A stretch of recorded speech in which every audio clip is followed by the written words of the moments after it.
Selamat datang kembali di channel Review Bright. Sydney, Australia kembali menjadi saksi keganasan Alexander the Great Volkanovski.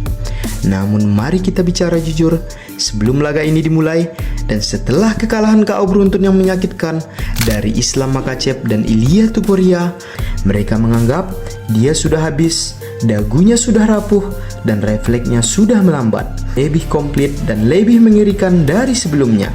Hari ini kita akan bedah bagaimana Volkanovski menghancurkan Diego Lopes, penolakannya terhadap Arman Tsarukyan, dan tamparan kerasnya untuk manajemen UFC.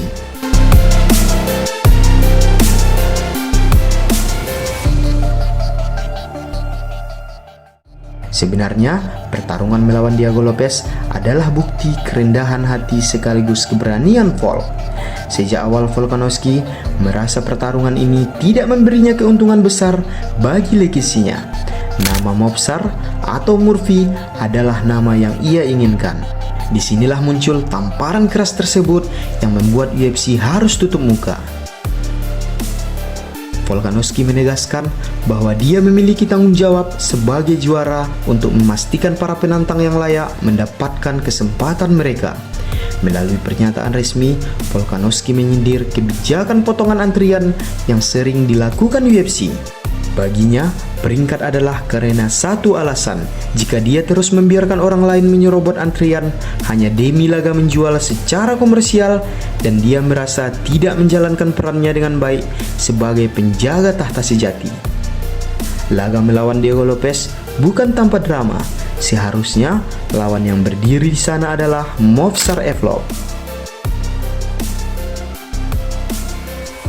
Volkanovski menerima Lopes bukan karena dia lawan yang pantas ataupun yang mudah, tetapi karena hanya nama itulah yang ditawarkan oleh pihak UFC.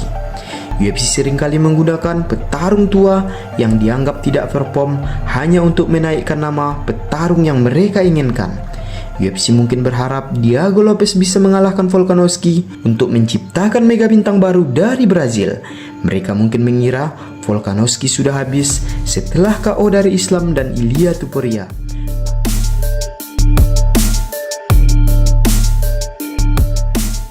Namun yang terjadi saat pertemuan kedua, Volkanovski membungkam UFC, seakan mengatakan mereka salah karena telah meragukan saya. Dulu kita hanya mengenalnya sebagai striker volume tinggi, tetapi sekarang dia menampilkan kemampuan takedown dan teknik kuncian tingkat tinggi. Lopes yang dianggap sebagai seorang spesialis kuncian dibuat tidak berdaya di bawah kontrol gulat Vol. Volkanovski telah menunjukkan bahwa di usia 38 tahun justru ia terlihat semakin matang. Sebelum laga digelar, Arman Tsarukyan sempat memberikan pernyataan yang sangat menggemparkan. Ia memberikan tantangan terbuka kepada pemenang Volkanovski versus Lopes untuk bertarung di Gedung Putih. Arman ingin menguji apakah ketangguhan Vol bisa bertahan melawan kekuatan gulatnya. Meskipun tantangan ini terlihat menggiurkan, Volkanovski menanggapi dengan dingin. Dia menyatakan bahwa fokusnya saat ini adalah membersihkan divisinya sendiri dari mereka yang benar-benar layak secara peringkat. Ia hanya ingin menanggapi sesuatu yang sudah pasti, yaitu Movsar ataupun Murphy. Untuk Arman Tsarukyan, ia merasa itu hanyalah rencana Arman, bukan rencana UFC. Ia hanya ingin fokus kepada sesuatu yang sudah jelas. Lalu siapakah yang benar-benar pantas berdiri di hadapan Volkanovski saat ini? Dalam wawancaranya, Volkanovski menyebutkan 3 nama utama. Yang pertama adalah Movsar Evloev. Volkanovski ingin membuktikan bahwa gulat Rusia tidak akan mempan terhadapnya. Yang kedua adalah Lerone Murphy. Dari segi peringkat, Movsar dan Murphy adalah nama yang paling pantas. Murphy layak karena dia konsisten dan teknik strikingnya yang luar biasa. Dengan rekor 17 kemenangan tanpa kekalahan dan 1 draw, membuatnya dianggap sebagai salah satu yang paling tersulit bagi karir Volkanovski. Dia adalah penantang segar yang belum pernah disentuh oleh kekalahan. Yang ketiga tentu Arman Tsarukyan.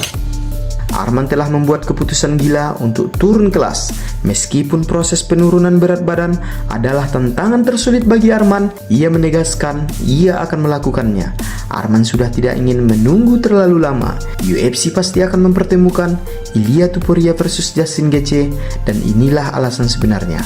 Meskipun Volkanovski lebih memprioritaskan divisinya, tantangan Arman tetap ada di atas meja sebagai skenario duel super fight. Bagaimana menurut kalian? Siapakah lawan yang pantas untuk Volkanovski selanjutnya? Apakah Movsar atau Murphy atau bahkan Arman Tsarukyan? Yang pasti adalah kita hanya bisa menunggu pengumuman resmi dari Dana White. Tuliskan pendapat kalian di kolom komentar. Jangan lupa pijak tombol subscribe sebelum meninggalkan channel ini. Sampai jumpa di video-video menarik seputar MMA. Terima kasih.